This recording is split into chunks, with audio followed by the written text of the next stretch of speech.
Hi everyone, this is Sylvia McGrath. I'm back. This is my second video, and I'm doing this little series on cooking with limited supplies. You know, in these times we just don't always have everything we want to have, but we can make do. Well, I really have been wanting some chicken.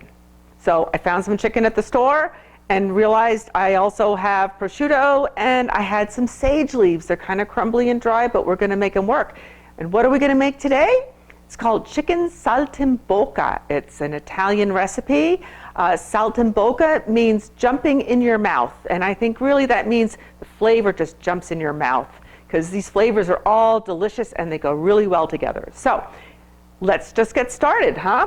I have these two beautiful chicken breasts that I got at the store. Well, they're probably, I don't know what the heck they fed these things, but they are enormous.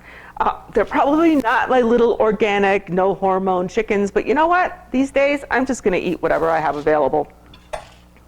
First thing you want to do is get these smaller. So the recipe I have, which is by Lydia Bastianich, she's actually one of my favorite chefs, says to butterfly them. So you butterfly it by cutting through the chicken almost all the way through, and then you have a bigger piece of chicken. Now, because these are so big, I'm just going to cut them even smaller. And we're going to do this with the other one.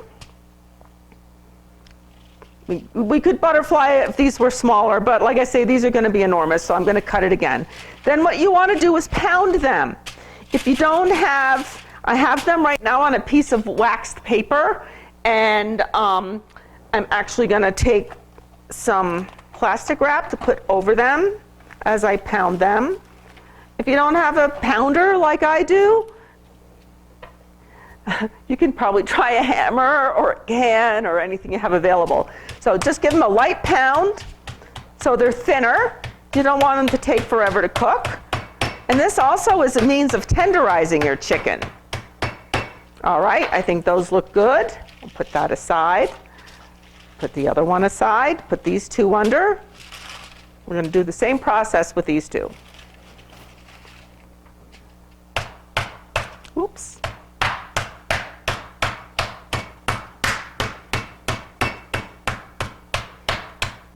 All right.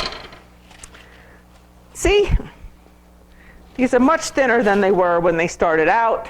They're beautiful. Now, because chicken can have all kinds of bacteria and yuckies on it, I'm going to take a quick break to wash my hands. Feels like all I ever do these days is wash my hands anyway. So now we want to sprinkle both sides of each of these with some salt and pepper.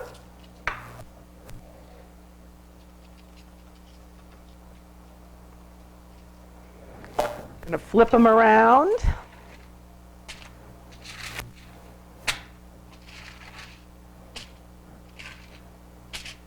A little more salt and pepper. Start with the pepper first. And a little bit of salt. You don't need a lot of salt because you're going to have prosciutto on here. It's pretty salty on its own.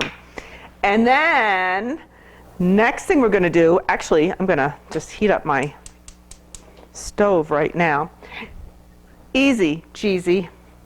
We're going to put 2 pieces of sage, and like I said, my sage is not in very good shape, but it's kind of got dried. But put a couple of pieces of sage on each piece of chicken. There we go.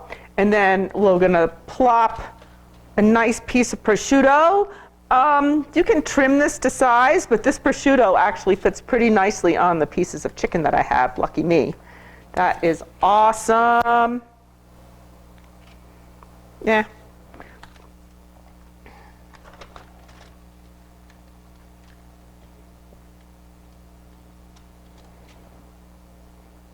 Oh, and did I mention that we're actually cooking with wine today? Yay! So, you know what that means. That means the chef always gets a little. Now, we're going to pound this down.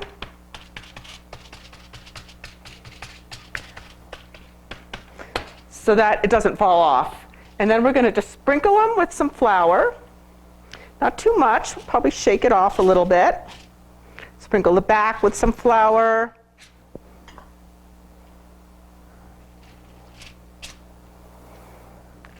Now, in the time it took me to do this, my stove ought to be getting nice and warm, which is awesome. Just wash those hands again. So I've got my glass of wine, thank goodness. What I'm using right now is a really nice dry Pinot Grigio. This is the one I'm using today, is from Oregon. Boy, it's really delicious. It's got a little bit of sweetness to it as well. Now I'm going to put some butter in this pan. I've got 2 tablespoons. And I'm just going to squirt maybe about a tablespoon of oil in the pan. We're going to let that melt. We want to cook this on kind of a high heat. And as soon as this is all melted, we're going to add our chicken and cook it. Oh, that's coming along pretty nice. All right, so we're going to cook the chicken prosciutto side down first. I think I did that wrong. Prosciutto up first. Let that almost cook, and then we'll flip it around and cook the prosciutto side. Goody, so these guys are all fried up. Look how beautiful they look. Wow, that's pretty amazing. Now we're gonna make a sauce to go with it. Wasn't this easy? Seriously. Okay, so what I wanna do is add some white wine to this. Now, my recipe says to add more butter, but I swear that looks like plenty of butter to me, so I'm not gonna add it. Whoa, there goes the white wine. We're gonna cook that down and let it reduce by about half.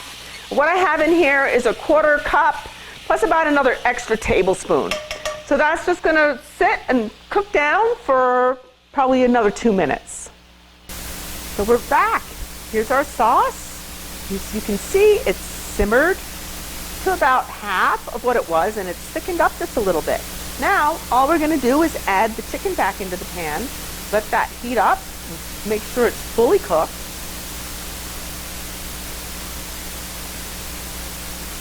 Look at that. Is that not beautiful? Holy mackerel.